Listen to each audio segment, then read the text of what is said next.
कासवाच्या गतीने का होईना, पण रोज थोडी थोडी प्रगती करा. खूप येतील ससे आडवे, बस त्यांना हरवायची हिंमत ठेवा. नमस्कार विद्यार्थी मित्रांनो, ज्ञानप्रभा या आपल्या एज्युकेशनल प्लॅटफॉर्मवर तुम्हा सर्वांचे पुन्हा एकदा स्वागत. आपण पाहत होतो MPSC PYQ analysis. MPSC PYQ analysis मध्ये आपण आज पाहणार आहोत वनस्पतींच्या बद्दल वाढ, पोषण आणि रोग या घटकांवर एमपीएससी परीक्षांमध्ये आलेल्या प्रश्नांबद्दल माहिती. हा या सेशनचा, या घटकाचा भाग पहिला राहील. तर चला सुरू करूया आजचं सेशन. आजच्या सेशन मधला पहिला प्रश्न आहे राज्यसेवा पूर्व 2017चा. प्रश्न काय आहे मित्रांनो? प्रश्न कोणत्या टॉपिक वर आहे, वनस्पती मधील कोणत्या टॉपिक वर आहे हे लक्षात घ्या. वनस्पती संप्रेरक म्हणजे प्लांट हार्मोन्स वर प्रश्न आहे. खूप महत्वाचा पॉइंट आहे, अतिशय महत्वाचा पॉइंट आहे. कोणते वनस्पती संप्रेरक फळे पिकविण्याच्या क्रियेला नियंत्रित करतात? कशाला? फ्रूट रायपनिंगला कंट्रोल करतात. ठीक आहे, तर काही ऑप्शन्स दिलेले आहेत. त्या ऑप्शन मध्ये हॉर्मोन्सची नावं दिलीत आणि त्या प्रत्येक हॉर्मोन्सचं एक विशिष्ट कार्य आहे, एक फंक्शन आहे, एक रोल आहे प्लांट मध्ये. तर हाच आपल्याला माहिती पाहिजे नेमका. प्लांट्स आणि ॲनिमल्स मध्ये हॉर्मोन्स असतात. हॉर्मोन्स म्हणजे काय? तर असे केमिकल जे डेव्हलपमेंट आणि ग्रोथ ला रेग्युलेट करतात. रेग्युलेट म्हणजे काय करतात? म्हणजे ग्रोथ कशी व्हायला हवी, डेव्हलपमेंट एखाद्या अवयवाचं कसं व्हायला हवंय, या दृष्टीने एक मेसेंजर सिस्टम असते बॉडीमध्ये, प्लांटच्या सुद्धा आणि ॲनिमलच्या सुद्धा. तर ही मेसेंजर सिस्टीम काय असते? तर ती हॉर्मोन असतात. त्या सिस्टमला बायोलॉजिकली हॉर्मोन्स किंवा संप्रेरके असे म्हणतात. ठीक आहे, म्हणजे काय? Hormones are chemical messenger that regulate growth and development. लक्षात घ्या, ही झाली हॉर्मोन्सची व्याख्या. तर प्लांट्स हार्मोन मध्ये इथे काही नावं दिलीत बघा. ऑक्सिन नावाचं हॉर्मोन काय करतं? तर ग्रोथ ऑफ प्लांटला रेग्युलेट करतं. पण कुठे? Tip of the plant. कुठे? म्हणजे ज्या प्लांटचा शेंडा असतो, अप्पर भाग असतो, जिथून प्लांट ग्रो होत असतं ऍक्च्युली, त्याचं रेग्युलेशन कोण करतं? ऑक्सिन करतं. सायटोकायनिन काय करतं? लॅटरल ग्रोथ म्हणजे जी बाजूची ग्रोथ होती, बुंध्याची जी ग्रोथ होते किंवा फांद्यांची जी लॅटरल ग्रोथ होते त्याला रेग्युलेट करतं सायटोकायनिन. त्यानंतर जिब्रेलिन किंवा जिब्रेलिक ऍसिड काय करतं? सीड जर्मिनेशन आणि फ्लॉवरिंगला कंट्रोल करतं. त्यानंतर ऍब्सायसिक ऍसिड काय करतं? तर पानगळती असते त्याला कंट्रोल करतं. दुसरं दिलंय ते इथिलिन. इथिलिन नावाचं हॉर्मोन फ्रूट रायपनिंग साठी महत्वाचं आहे. त्यानंतर झियाटिन नावाचं हार्मोन काय करतं? तर सेल डिव्हिजन आणि ग्रोथ या दोन गोष्टी रेग्युलेट करतं. अशा पद्धतीने इथे आपण प्लांट हार्मोन्स बघितले काही. आपला प्रश्न काय आहे? तर कोणता हार्मोन फळे पिकवण्याच्या क्रियेत रोल आहे त्याचा? फळे पिकविणे. तर जसं की आपण बघितलं, इथिलिन नावाचं हॉर्मोन काय करतं? तर फ्रूट रायपनिंग मध्ये प्रमोट करतं त्याला. म्हणून या प्रश्नाचं आपलं अचूक उत्तर येईल ओनली डी, म्हणजे पर्याय क्रमांक 4 इथिलिन. डी पर्याय म्हणजे इथिलिन काय करतं? तर फ्रूट रायपनिंगचं कंट्रोल करतं. फ्रूट रायपनिंग या क्रियेमध्ये इन्व्हॉल्व असलेलं हॉर्मोन, प्लांट हार्मोन कोणतं आहे? तर ते आहे इथिलिन.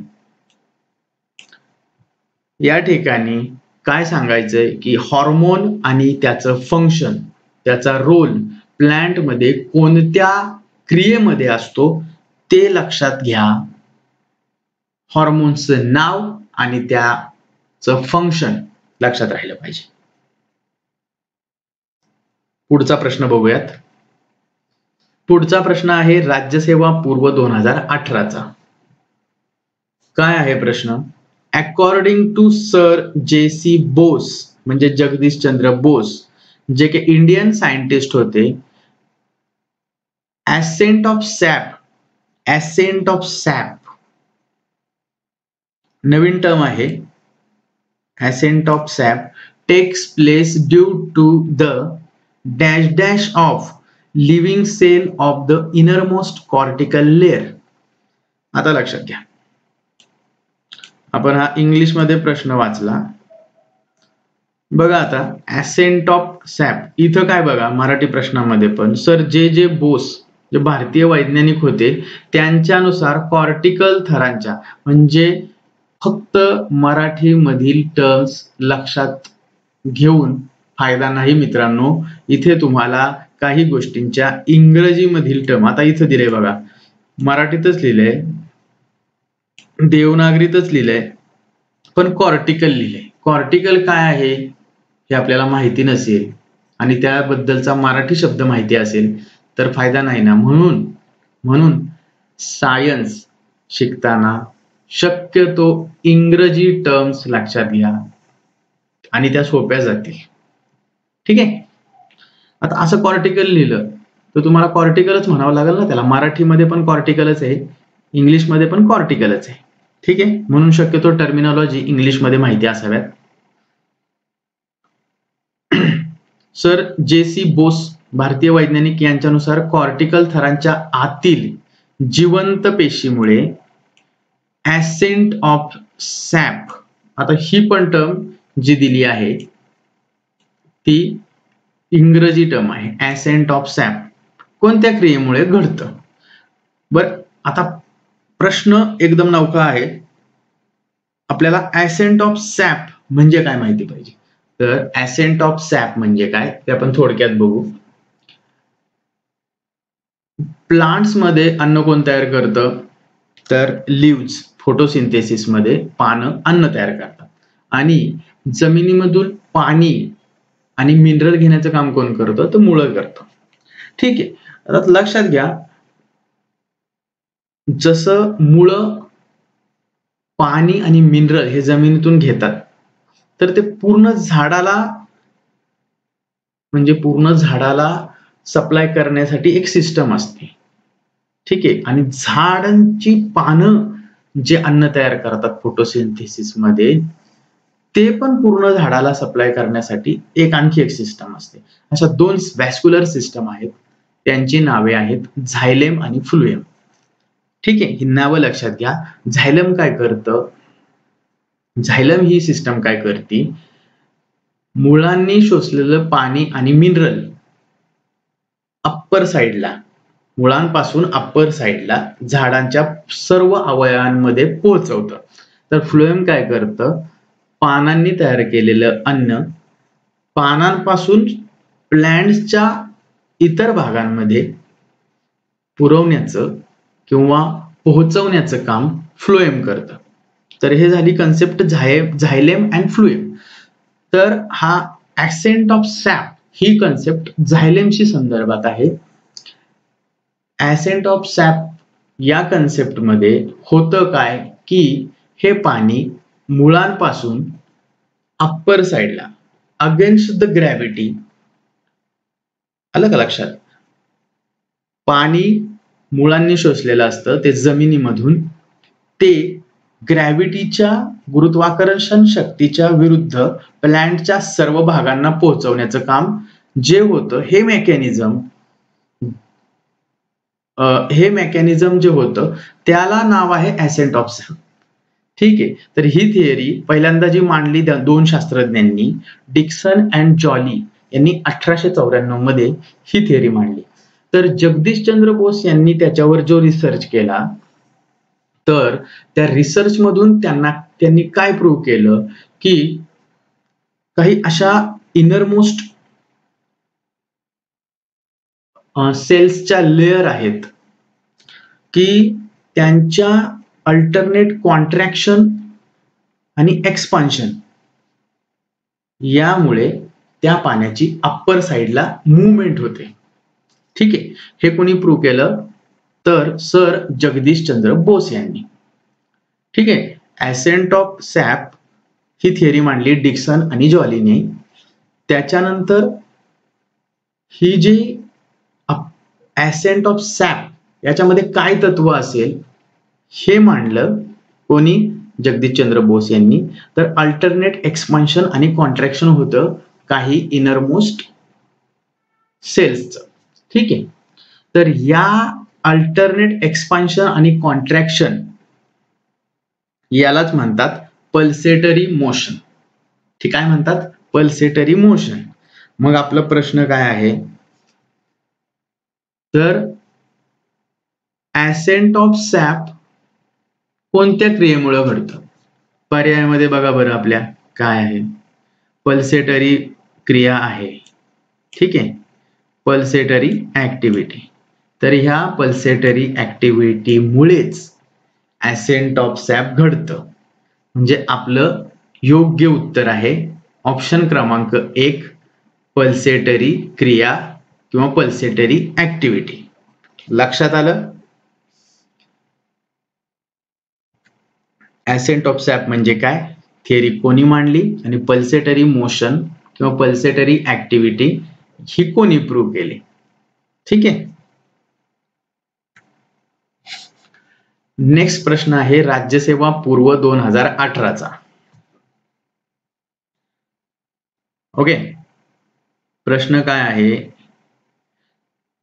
काही झाडांमध्ये तांब्याच्या कमतरतेमुळे सालीवर फोड आणि खोलवर तुकडे पडून डिंक बाहेर येतो. ठीक आहे. तर या रोगाचं नाव काय? In some trees, copper deficiency may cause blisters and deep slits in the bark from which excludes gum. म्हणजे फांद्यांना जखम होते, त्यामधून गम येतं. या डिसीजचं नाव काय? कशामुळे होतं, तर कॉपरच्या डेफिशियन्सीमुळे, तांब्याच्या कमतरतेमुळे. तर तांब्याच्या कमतरतेमुळे असा कोणता रोग होतो ज्याच्यामधून डिंकस, ज्या इन्फेक्शनमुळे, ज्या डेफिशियन्सीमुळे, तांब्याच्या डेफिशियन्सीमुळे होणारा जो आजार आहे त्या आजारामध्ये डिंकस स्रावतो, असं कोणत्या रोगात होतं हे बघायचं. इथे प्लांट्स आणि त्यांचे रोग आणि त्या रोगाचे सिम्पटम हे माहिती पाहिजेत आपल्याला. तर एक्झॅन्थेमा या डिसीज मध्ये काय होतं, हा कशामुळे होतं, तर कॉपरच्या डेफिशियन्सीमुळे. ठीक आहे. तर त्याच्यामध्ये गमचं एक्सुडेशन होतं, म्हणजे गम स्रावतो. ठीक आहे, डिंक स्रावतो. तर हे सिट्रस प्लांट म्हणजे लिंबूवर्गीय प्लांट मध्ये हा डिसीज आढळतो. कोणता? एक्झॅन्थम. ठीक आहे, म्हणजे आपलं योग्य उत्तर आहे ऑप्शन क्रमांक 1, एक्झॅन्थिमा. ठीक आहे. म्हणजे एक्झॅन्थिमा या रोगामध्ये कॉपरच्या कमतरतेमुळे हा रोग होतो. तर या रोगामध्ये सालीवर फोड येतो आणि डिंक स्रावतो. ठीक आहे. आणखी जे डिसीज आहेत त्याबद्दल पण आपण माहिती बघू. व्हाईट बर्ड नावाचं जे डिसीज आहे तर ते झिंकच्या कमतरतेमुळे होतं. कोणत्या प्लांटमध्ये होतं, तर मेज प्लांटमध्ये होतं. तर त्यामध्ये काय होतं, त्याचे सिम्पटम काय आहेत, तर त्याची पानं स्मॉल होतात आणि यंग लिव्स और बर्ड्स ते व्हाईट होतात, म्हणून त्या रोगाला नाव आहे व्हाईट बर्ड. तर व्हाईट बर्ड, झिंक डिफिशियन्सी आणि मेज प्लांट ह्या 3 गोष्टी आणि त्याचे सिम्पटम हे लक्षात घ्या. डायबॅक हा पॅथोजन किंवा इन्सेक्टमुळे होणारा रोग आहे. तर त्यामध्ये प्लांट ग्रॅज्युअली कमजोर होत जातं आणि कधी कधी त्याचं डेथ सुद्धा होतं, आणि ते बहुतेक करून बऱ्याच प्लांटमध्ये हे डायबॅक हा डिसीज आढळतो. नेक्रोसिस कशामुळे होतं, तर नेक्रोसिसची पण बरीच कारणं आहेत. कॅल्शियम, मॅग्नेशियम, कॉपर किंवा पोटॅशियम या घटकांच्या कमतरतेमुळे नेक्रोसिस होऊ शकतं. त्यामुळे प्लांट डेथ पण होऊ शकतो आणि बऱ्याच प्लांटमध्ये हे नेक्रोसिस डिसीज आढळतो. इथे काय लक्षात घेणार, डिसीज कशाच्या कमतरतेमुळे होतो आणि कोणत्या प्लांटमध्ये होतो आणि त्याचे सिम्पटम्स. नेक्स्ट प्रश्न बघूयात. गट क पूर्व 2018चा प्रश्न आहे. प्रश्न काय आहे, बंची टॉप काय प्रश्न आहे, बंची टॉप हा रोग विशेषतः कोणत्या पिकांमध्ये आढळतो? तर बंची टॉप हा डिसीज केळी या पिकामध्ये आढळतो. इथे काही विशेष नाही, इथे रोग आणि प्लांट हे रिलेशन महत्वाचं आहे आणि हे लक्षात ठेवणं गरजेचं आहे. बंची टॉप म्हटलं तर केळी. ठीक आहे.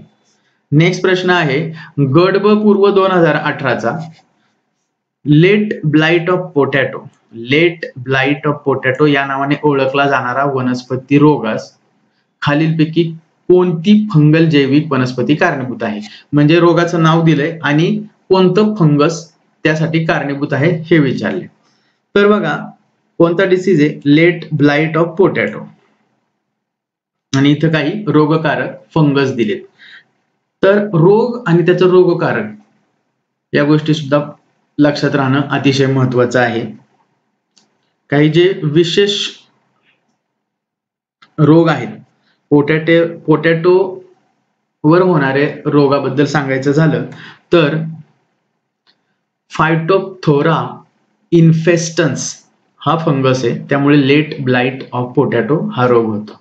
म्हणून आपलं योग्य उत्तर काय येईल? म्हणून आपलं योग्य उत्तर येईल पर्याय क्रमांक 1 फायटोप्थेरा इन्फेस्टन्स. इथे काही जे ऑप्शन मध्ये जे पॉझिटिव्ह एजंट दिलेले आहेत, फंगसची नावं दिली, ते कोणत्या रोगासाठी आहेत ते पण पाहूयात. पायथियम स्पीसीज आहे ती रोज सिकनेस, गुलाबावर होणारा हा रोग आहे पायथियम. बऱ्यापैकी पायथियम स्पीसीज ही ऑर्नामेंटल प्लांट्स जे आहेत म्हणजे फ्लॉवरिंग प्लांट आहेत त्याला हा डिसीज कॉज करतात. त्यानंतर अल्बिगो कॅन्डिडा हा फंजा आहे तो white rust disease of mustard, म्हणजे व्हाईट रस्ट डिसीज ऑफ मस्टर्डचा पॉझिटिव्ह एजंट कोण आहे? Albugo candida. त्यानंतर कोलॅटो ट्रायकम यामुळे अँथ्रॅकनोज हा रोग होतो. बऱ्याचशा डाळवर्गीय, शेंगावर्गीय आणि व्हेजिटेबल्सवर होणारा हा रोग आहे अँथ्रॅकनोज.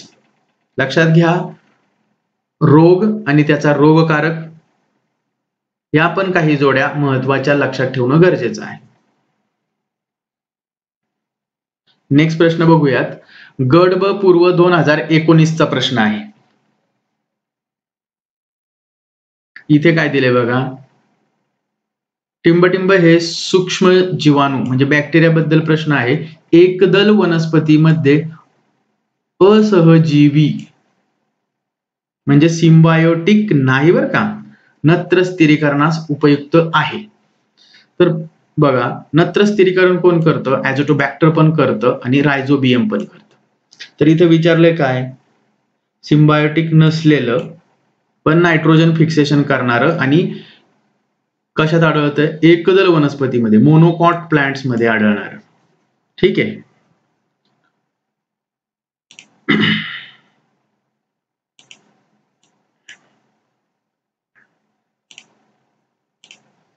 मोनोकॉट प्लांट मध्ये आढळणारं आणि असिम्बायोटिक असणारं आणि नायट्रोजन फिक्सेशन करणारा बॅक्टेरिया कोणता? आता ॲझोटोबॅक्टर आणि रायझोबियम दोन्ही नायट्रोजन फिक्सेशन करतात. नायट्रोजन फिक्सेशन म्हणजे काय?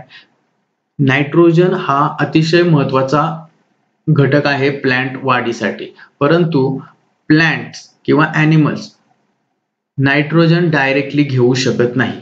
प्लांट्सच्या बाबतीत नायट्रोजन, हवेतील नायट्रोजन घेण्यासाठी ॲझोटोबॅक्टर किंवा रायझोबियम सारखे बॅक्टेरिया प्लांट्सला मदत करतात. म्हणजे काय करतात? हे बॅक्टेरिया नायट्रोजन, हवेतलं नायट्रोजन अशा घटकामध्ये कन्व्हर्ट करतात की जो घटक प्लांट मातीतून ऍब्सॉर्ब करू शकतो. ठीक आहे, म्हणून त्याला नायट्रोजन फिक्सेशन ही टर्म दिलेली आहे. तर ॲझोटोबॅक्टर आणि रायझोबियम यातला फरक बघू. हे दोन्ही बॅक्टेरिया आहेत. ॲझोटोबॅक्टर काय करतं तर मुळं जे असतात, मुळाचं जे सराउंडिंग आहे प्लांट्सच्या, कोणत्या? नॉन लेग्युमिनस म्हणजे कसल्या? की शेंगा वर्गीय नसलेल्या. ठीक आहे, मग इथं काय, शेंगावर्गीय नसलेल्या म्हणजे मोनोकॉट. बहुतेक करून मोनोकॉट जे प्लांट आहेत, एकदल वनस्पती ज्या आहेत त्या शेंगावर्गीय नाहीयेत. तर त्यांच्या मुळांच्या आजूबाजूला हे ॲझोटोबॅक्टर असतात आणि हे काय करतात तर नायट्रोजन फिक्सेशन करून एकदल वनस्पतींना, मोनोकॉट्सला नायट्रोजन प्रोव्हाइड करण्याचं काम करतात. ठीक आहे.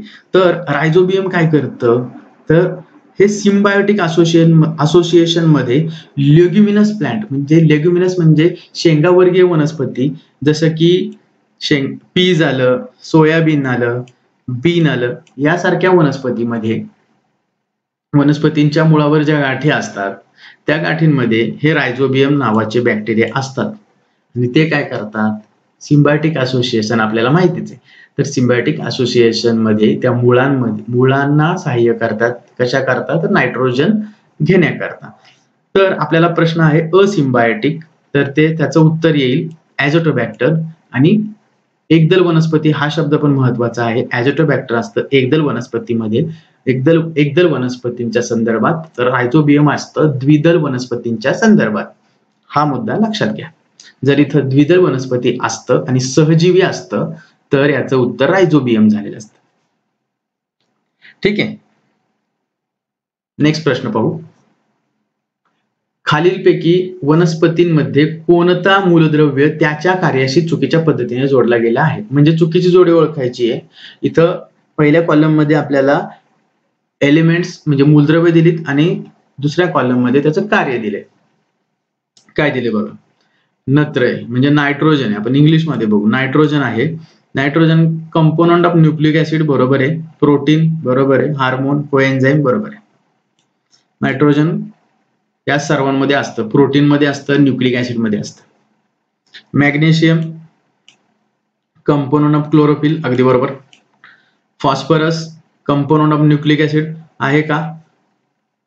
फॉस्फरस न्यूक्लिक ऍसिडचं कंपोनंट आहे का? एटीपीचं तर आहे. ॲडिनोसिन ट्रायफॉस्फेट म्हटल्यानंतर फॉस्फरस आहे तिथं. कोएन्झाइम मध्ये पण असतं. न्यूक्लिक ऍसिड मध्ये सुद्धा फॉस्फरस असतं, म्हणून हे पण बरोबर आहे. मात्र सल्फर हे न्यूक्लिक ऍसिडचं कंपोनंट नाहीये, त्यामुळे हा आपला चुकीचा पर्याय असल्या कारणाने आपलं बरोबर उत्तर आहे पर्याय क्रमांक 4, सल्फर. ठीक आहे, आलं लक्षात. म्हणजे मूलद्रव्य आणि त्यांचं कार्य हे सुद्धा महत्वाचं आहे. नायट्रोजन हे न्यूक्लिक ऍसिडचे कंपोनंट आहे, प्रोटीनचे कंपोनंट आहे. मॅग्नेशियमच्या बाबतीत क्लोरोफिल हे लक्षात घ्या. फॉस्फरसच्या बाबतीत एटीपी, न्यूक्लिक ऍसिड आणि कोएन्झाइम हे लक्षात घ्या. सल्फर हे कंपोनंट ऑफ न्यूक्लिक ऍसिड नाहीत, ही चुकीची जोडी आहे. म्हणून आपलं बरोबर उत्तर आहे पर्याय क्रमांक 4, सल्फर.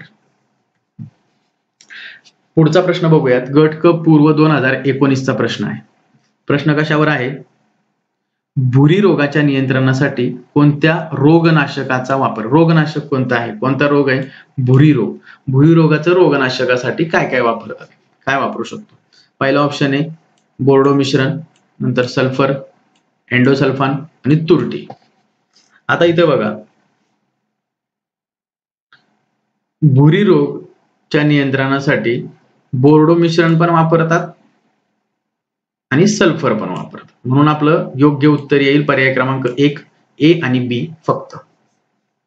आलं लक्षात. तर हा भुरी रोग काय आहे, तो एक फंगल डिसीज आहे. ठीक आहे. आणि त्याच्यामध्ये काय होतं तर व्हाईट और ए ग्रे पावडरी सबस्टन्स तयार होतं. ठीक आहे.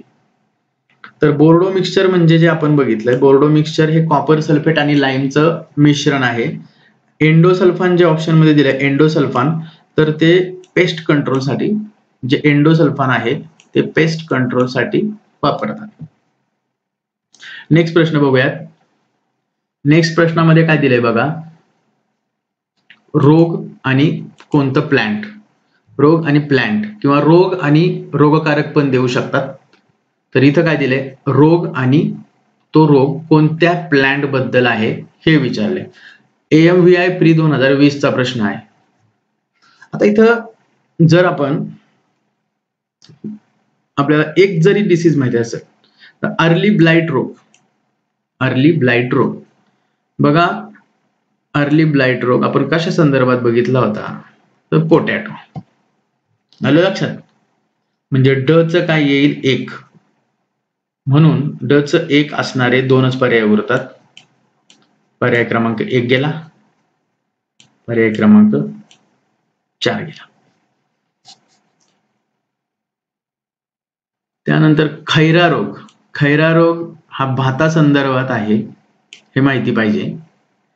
क च येईल 4, क च येईल 4. ठीक आहे, हे झालं, हे झालं. क च 4 कुठेच नाही आणखी, त्यामुळं आपलं बरोबर उत्तर येईल पर्याय क्रमांक 3. ओके. फिप्टेल रोग येतो फुलकोबी सोबत आणि डायबॅक रोग येतो लिंबू सोबत. अशा प्रकारे जोड्या जुळवत्या आल्या पाहिजेत.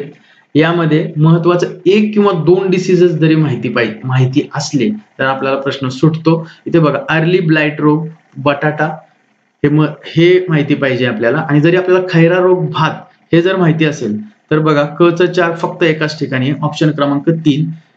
ठीक आहे. एक रोग आणि त्याचा प्लॅन, त्याचा रोगकारक माहिती असेल, असे जर 4 पर्यायांपैकी एकाच जरी माहिती असेल तरी आपल्याला प्रश्न सुटू शकतो. ठीक आहे मित्रांनो, लक्षात घ्या, इथे पाठांतर न करण्यापेक्षा जितक्या गोष्टी लक्षात राहतील तितकं लक्षात ठेवणं महत्वाचं आहे. सगळ्याच गोष्टी लक्षात राहू शकत नाही, थोडं ठेवा पण पक्क ठेवा लक्षात. कारण बघा, खैरा रोग आणि भात हे कॉम्बिनेशन जर कोणाला माहिती असेल तर हा प्रश्न 100% त्याला सुटणार. बाकीच्या तिन्ही गोष्टी जरी माहिती नसतील आणि एक गोष्ट खैरा रोग हा कशा संदर्भात आहे, भाता संदर्भात, हे जर माहिती असेल तर हा प्रश्न सुटणार म्हणजे सुटणार. ठीक आहे, म्हणून थोड्या गोष्टी पण पक्क्या लक्षात ठेवण्याचा प्रयत्न करा. पुढे जाऊयात. ओके. विप्टेल हा डिसीज जो कोबीमध्ये होतो, फुलकोबीमध्ये, तो मॉलिब्डेनमच्या डेफिशियन्सीने होतो. डायबॅक हा डिसीज कॉपरच्या डेफिशियन्सीमुळे होतो. खैरा हा झिंक डेफिशियन्सीमुळे होतो. अर्ली ब्लाइट हा फंगसमुळे होतो. कोणता फंगस आहे? अल्टरनेरिया सोलोनी. अल्टरनेरिया सोलोनी. संयुक्त पूर्व परीक्षा 2021 चा प्रश्न आहे. खालीलपैकी कोणता कारक जीव गव्हावरील तांबेरा रोगासाठी कारणीभूत आहे? इथं काय विचारलंय बघा, गव्हावरील तांबेरा रोग, व्हीट रस्ट डिसीज किंवा गव्हावरील तांबेरा यासाठी कारक जीव म्हणजे पॉझिटिव्ह एजंट कोणता आहे ते विचारले. तर पुक्सिनिया ग्रामिनीस ट्रिटिसिया हे आपलं उत्तर येईल, कारण तोच व्हीट रस्ट डिसीज यासाठी कारणीभूत आहे, ब्लॅक रस्ट ऑफ व्हीट. त्यानंतर जो सेकंड पर्याय आहे झॅन्थोमोनास सिट्री, हा सायट्रस कॅन्कर या डिसीजचा कारक जीव आहे. त्यानंतर पुक्सिनिया पर्पुरिया हा फंगस ज्वारीवरील तांबेरा, लक्षात घ्या, पुक्सिनिया पर्पुरिया ज्वारीवरील तांबेरा आणि पुक्सिनिया ग्रामिनीस ट्रायटिसी हा गव्हावरील तांबेरा. हे दोन कन्फ्यूज करू शकतात, ज्वारीवरील तांबेरा आणि गव्हावरील तांबेरा लक्षात घ्या. त्यानंतर प्लाझ्मोस्पोरा व्हायटिकोला हे जे फंगस आहे हा द्राक्षावर येणाऱ्या रोगाचा रोगकारक आहे. ठीक आहे, डाउनी माइल्ड्यू त्या रोगाचं नाव आहे. अशा प्रकारे रोगकारक, तो रोग कोणत्या प्लांटवर होतो, या गोष्टी लक्षात राहणं महत्वाचं आहे. ठीक आहे, ठीक आहे मित्रांनो, मग या ठिकाणी आपण हा सेशन संपवतो. आणखी काही प्रश्न घेऊयात आपण दुसऱ्या भागामध्ये. व्हिडिओ आवडला असेल तर लाईक करा, चॅनलला सबस्क्राईब करा. जर तुमचे काही सजेशन असतील, जर तुमच्या काही शंका असतील तर कमेंट करा. तुमच्या कमेंटचं नेहमी स्वागत आहे. आणि आपलं ज्ञानप्रभा हे एज्युकेशनल चॅनल जास्तीत जास्त मुलांपर्यंत पोहोचवा. आमचा सतत प्रयत्न असेल की तुमच्या कन्सेप्ट क्लिअर केल्या जाव्यात, ना की फक्त घोकमपट्टी. कारण घोकंपट्टी तुम्ही एक दिवस करताल, पाठांतर तुम्ही एक दिवस करताल, दुसऱ्या दिवशी लक्षात राहील, पण कन्सेप्ट ज्यावेळेस क्लिअर होतील त्यावेळेस ती गोष्ट तुम्हाला जीवनात कधीच विसरली जाणार नाही, नक्कीच विसरली जाणार नाही. म्हणून आपल्या मातृभाषेत का होईना, आणि जेव्हा आपल्या मातृभाषेत कन्सेप्ट क्लिअर करू त्यावेळेस तर ते कधीच विसरले जाणार नाही. कन्सेप्ट क्लिअर करणं आणि गोष्टी समजून घेणं हाच आमचा अजेंडा असेल. ठीक आहे, मार्क्स तर पडतीलच, हो मार्क्स पडतील, परंतु तुमच्या कन्सेप्ट क्लिअर होणं फार महत्वाचं आहे. ठीक आहे, भेटू मग पुढच्या व्हिडिओमध्ये. धन्यवाद मित्रांनो.